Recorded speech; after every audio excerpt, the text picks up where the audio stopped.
Hey, how's it going? This is Melinda and welcome to my channel. Today, I want to talk to you about some of the worst advice I've ever been given when it comes to vinyl collecting. And a lot of people are very well intentioned, but give bad advice, advice that doesn't work for me and maybe doesn't work for you. So I thought I'd make a video just talking about some of the bad advice I've been given. I'd love to hear from you what advice you've been given, that you've taken, what you've dismissed. This is a mix, and these are 5 pieces of advice that I have received over the years that I've either taken and been bit by or dismissed completely. So let's go ahead and get started with number 1, and it is buying vinyl recommendations that just didn't really suit me, okay? So let's just offer right now that if it wasn't for the vinyl community, there are so many records that I wouldn't have known about and I would have passed on. And like take this one, for example. This is the Led Zeppelin II Robert Ludwig Hot Mix. Would have never known about this amazing record if it wasn't for our vinyl community. So I'm grateful, and more times than not, the vinyl community and people here that I love your videos, I watch them, I take your advice, has steered me in the right direction. But I'm going to show a few examples where someone very well intentioned and not wrong, because to their ears and in their room, these records sound absolutely amazing. I took the advice and got them home and played them, and I just respectfully disagree and regret buying these records. So let's start off with one that I should have known better, you guys. I just should have known better. Gwen Stefani. This is the 20th anniversary edition of Love Angel Music Baby. I cannot believe this record's 20 years old. It takes me back to my daughter being little, playing softball, me taking her to the games and back, and her friends singing some of the songs that were on this album, the clean versions, I want to say.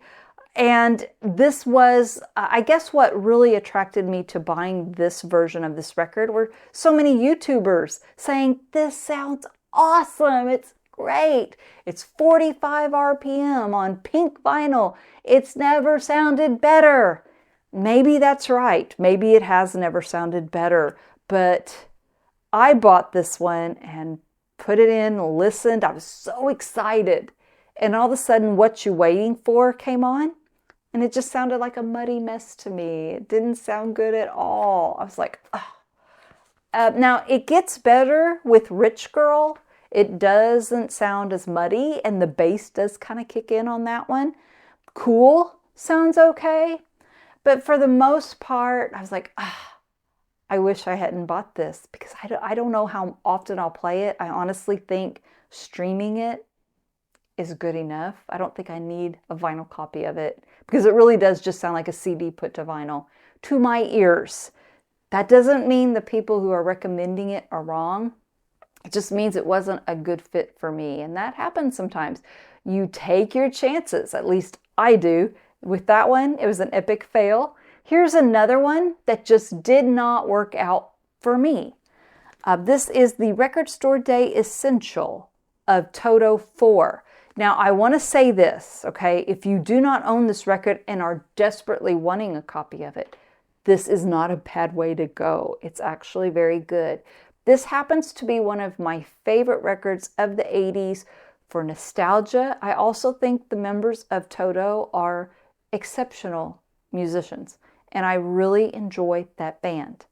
So when a few people here in the vinyl community started singing the praises of the RSD Essential version of Toto 4, I grabbed onto it because I trust the people who recommended it, and I have no doubt that when they said it was the best they'd ever heard this album, they believe it based on their own ears, their own stereo equipment in their own rooms. And I had already bought an RSD Essential of Chris Isaak's Heart-Shaped World and was blown away by it. I think it's incredible. So I thought, okay, they didn't steer me wrong on that one. I'm going to buy this.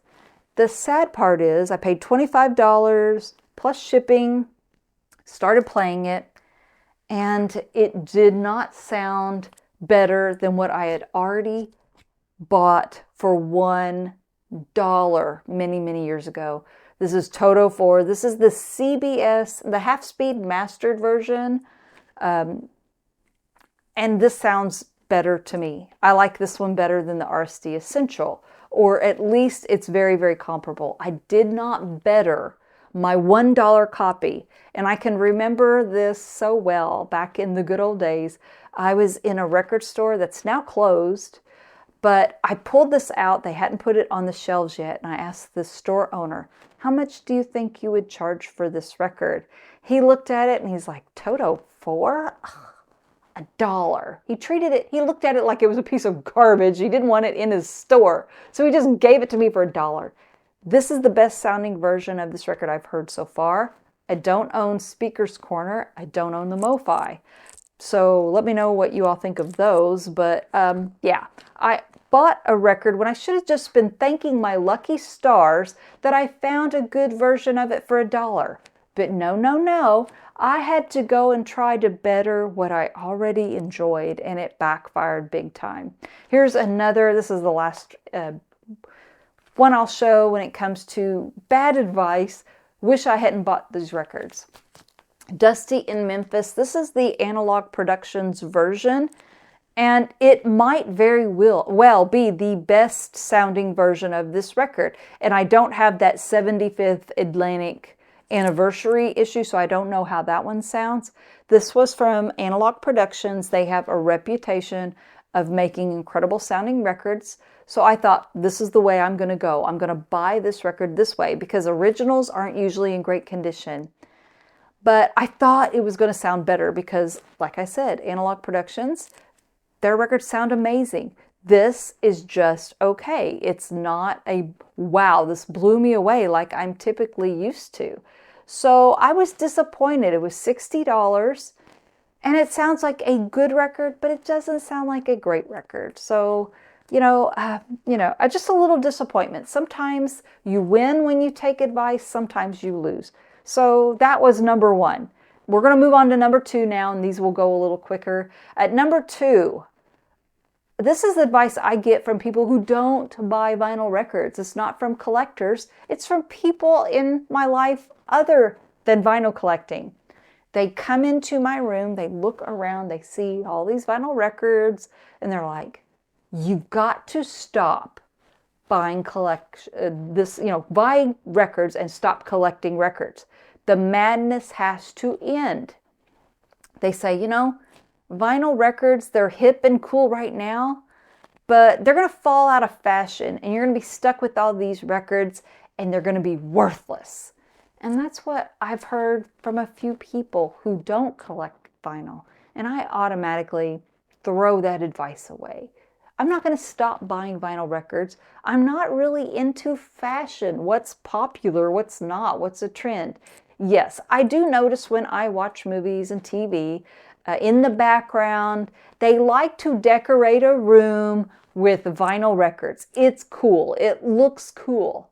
But that's not why I got into buying vinyl records. I enjoy the listening experience, the big artwork, the way the records sound.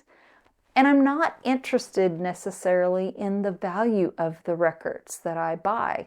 I don't expect these to be an investment that I'm going to turn around and make a ton of money off of. I think if anything, I'm not going to sell most of these records. And when I'm gone, I'm not going to benefit. I'm not going to make a dime because I'm going to be gone. So my daughter is probably going to sell these records and she's probably not going to get what I paid for them. But I'm enjoying them while I'm here today, while I'm alive and can listen to them. They're for my listening enjoyment. They're for me to just look at and admire the artwork and know that I have. Anytime I want to pull out a certain record, I have that record. That's why I like buying vinyl. That's the fun for me. It is something I enjoy in my life. I'm not looking at it as a fashion trend or anything that I think I'm going to lose interest in once other people lose interest in it. This is a lifetime for me. So at number 3 now, this is advice that I get, and it goes both ways. Some of you in the vinyl community have told me, stick with originals. They are always going to have their value. Most of the time, they're going to be the best sounding version of a record. It's what the artists intended. The artists approved the originals. And originals, you can never redo an original. And I get that. And I'm with you. And I tend to be someone who's into originals. But then I also get advice saying only buy reissues. Don't buy those old, moldy smelling records. Don't buy the album covers that are damaged and have ring wear. Get a fresh vinyl. Get a fresh album cover. And you won't have those clicks and pops. You won't have a nasty album cover, and you'll be happy. Now, I don't like either piece of advice, but I tend to go with I'd rather have an original over a reissue. That's where I tend to land. But it's not always the case. Let's say, for example, when it comes to originals, this is Pink Floyd's The Wall. I absolutely adore this record. I love having an original US pressing in my collection, and it sounds amazing. So for that, I think having an original is extremely cool. On the other hand, when it comes to jazz records, I tend to buy more of the reissues. They're more affordable. Originals in good shape are harder to find. I mean, if you want to get a first pressing of some of these amazing jazz titles, you're looking at hundreds and hundreds and hundreds of dollars. They're not always in great shape, and more importantly, they're almost impossible to find in certain sections of the world or here in the United States. I don't see a lot of original jazz records, and when I do, they're always on a wall, and they're always extremely expensive, and rarely are they in pristine condition. So I say, instead of taking either advice, buy originals when you can, but when there's also a reissue out there that sounds great and is clean and affordable, buy that. I mix and match. There's no wrong or right here. Sure, I think in the end, a lot of the originals are going to hold their value better than reissues. But if you're buying, like I do, for the listening enjoyment, in the end, it isn't going to matter. And there are some reissues that get a great reputation of sounding amazing, and those go up in value. And originals, of course, do too. So I ditch both pieces of advice, and I buy what I want to buy. And that's it. So the next one, this was one that I hear a lot. Remove shrink wrap off of the records. And I've done that occasionally when there is a gatefold record and I want to be able to look at the artwork and I want to see the credits or the lyrics or whatever reasons. Yeah, I'll remove the shrink wrap off of a gatefold. Also, if it's an old record and the shrink wrap is ripped or it's yellowed with years and affects the look of the record, I'll remove it. But a lot of the time, I like keeping the shrink wrap on. It is just an extra layer of protection with the record. A lot of the records come with a hype sticker. The hype stickers give a lot of good information that I may forget over time, that I can reread and refresh my memory of what that record exactly has and who mastered it and what it is. You know, I just find the hype stickers to be informative and cool looking a lot of the time. And I just like the shrink wrap. And it's also, not that it matters for me, but later down the line when my daughter gets my records, a good selling point that a lot of people, when they're selling their records, what they say is in shrink wrap. Still in shrink, in great shape. That's a selling point. When I'm flipping through records and I see a record that's still in shrink, it usually has protected an album cover and it looks better than the ones that weren't in shrink wrap. So I know a lot of you say, open up the album, let it breathe, get it out of that shrink wrap. And I get that. I really do. But it's just advice that I usually don't take because I like shrink wrap. I like the extra protection. I like the hype stickers and the information that they provide. And also, it just keeps a record looking a little newer, a little fresher. So with that, I just disagree, very respectfully disagree. And okay, finally, this is the last piece of advice that I've taken in the past and put upon myself. And it's a little controversial, so please hear me out. And you do not have to agree with me on this, and I get it. Being financially responsible is something that's very important to me. And I've always in the past had just a number in mind. No matter what record it was, I'm not going to go over a certain number to spend on a record. No matter what the record is, I have a dollar amount in mind that I won't go over. Even $1. It's just a strong, nope, too much money. And there are some very rare circumstances that I regret having that firm line because I have let some amazing records slip through my fingers that if I had just paid $25, $50 more for, and I realize that's a lot of money, but in the grand scheme of things, if I had just paid that $50 a year ago, I would have had a year's worth of enjoyment of that record. And now, a lot of times, the records I've passed on back in the day sell for a lot more now. So a record that used to be maybe $25 to $50 out of reach is now $100 to $150 out of reach.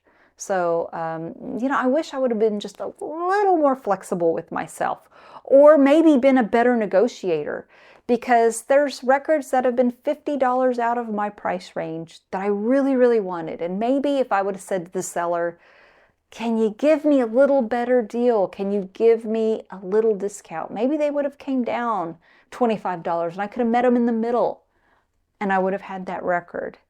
I realize this is very controversial, and I'm just going to say I came from a family where my mom had no money. And paying the bills was always important, and I lived stress-free because she always had the lights on, the heat on. We always had great clothes. We always had food, everything we needed. She did without some of the extras to have that. And that's more important than overpaying for a record and getting yourself in financial trouble. But if you are a little bit in a better shape than that, maybe, I don't know, for me, I'm not talking about you, I'm talking about me. Maybe I should have, because I'm in a little more comfortable position as an adult, paid the extra $25 to $50. I don't know. Then I'd already have the record I really, really wanted and I'm still searching for. So I know that's controversial and I'd love to hear what you all think of that. Let me know what you agree with in this video and what you disagree with. And maybe I'll come up with some of the best advice I've ever gotten when it comes to vinyl records. If you enjoyed this video, please subscribe to my channel. Hit the like button. They both help my channel immensely and I would really, really appreciate it. And also, if you hit the notification bell, you won't miss any more of my videos. But most importantly, thank you so much for watching this video, and I will see you next time. Take care. Bye-bye.